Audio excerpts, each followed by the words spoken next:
I would like to talk about how we the people have more power than we think we do. I believe there's a class war in America and that we are intentionally divided. Racism, sexism, homophobia, political party division, it is all a fame that's fed by political acts of violence to keep us distracted and keep us mad at each other, rather than taking out all of this energy and directing it towards a small number of people that they tell us are in charge. Are you in charge, though? That's my real question. Everyone said that the thing I'm not allowed to talk about right now was a done deal. The decision was made behind closed doors.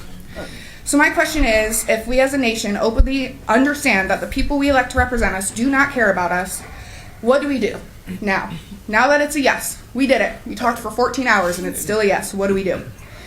They want us to sigh, move on, drink the poisoned water, breathe the polluted air, watch our mothers die of stroke from the noise pollution, because rules are rules.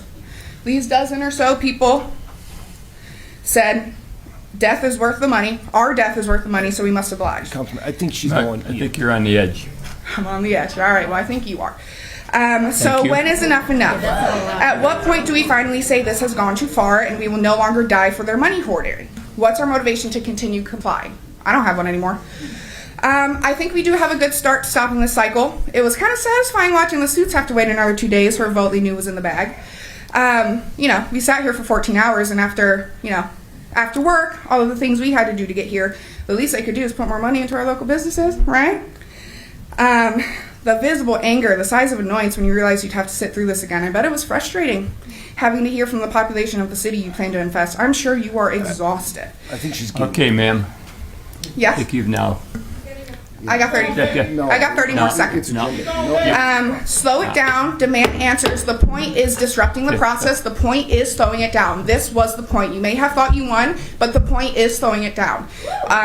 Be picky where you spend your money. Do not support the people in this room.